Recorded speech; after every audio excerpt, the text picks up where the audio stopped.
guys, ayun na yung tunog niya. Ito na itsura niya mga idol. Aerox version 1 na may TRC pipe.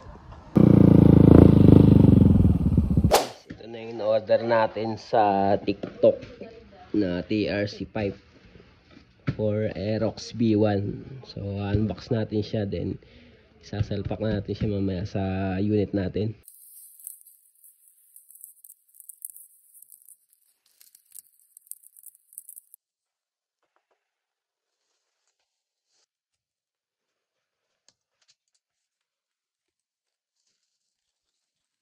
So mamaya tatanggalin natin yung silencer niya.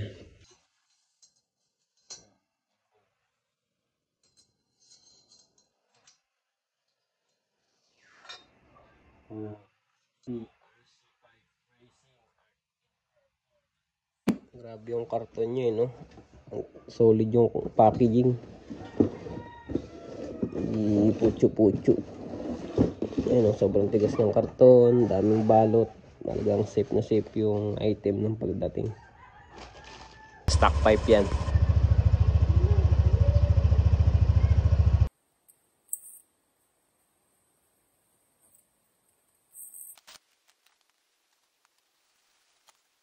Nakabit ko na yung TRC pipe sa mga nagtatanong kung hindi daw ba swak yung bolts dito sa swing arm.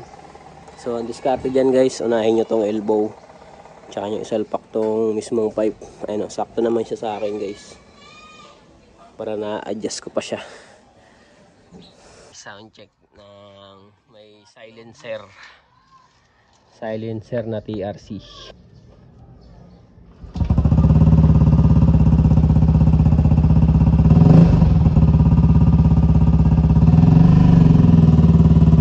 Natin yung silencer niya para lumabas pa yung lutong niya. Ayan, Brian, malapak nga ba? Nagtatanggal. Okay, tanggalin mo na. Tanggal na natin 3 bolts. Makakal pala yung tip niya. Parang apido lang siya. Tapos meron pa yung lock dyan, maliit. Tanggalin nyo lang. Gamit yung Allen wrench. Ayan, hugutin nyo na yung silencer. Gas Matigas talaga yan, boy. Bago pa eh. Lalak na, Ano, lalak. Isahin mo. Ayun, tanggal na guys. Ayan, butas. Tingnan mo dito butas. Ayan, butas guys. Tingnan natin mamaya kung gaano kalutong yan. Tunog na ito, bulok. Ayan, salpak natin ulit mamaya. Sound check.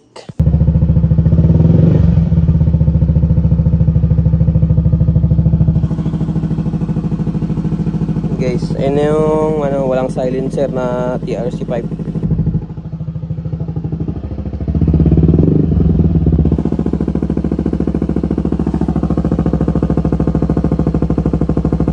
Ang iboy, no?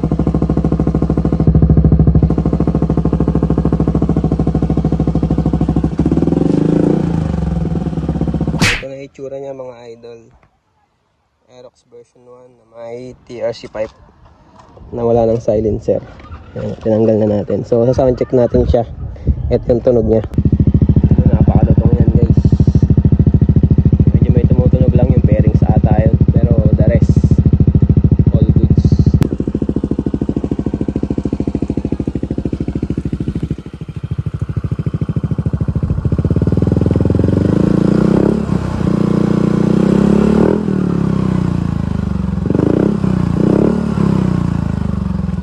Guys, na-sound check na natin yung Aerox version 1 na natin na naka TRC pipe. So kung may katanungan kayo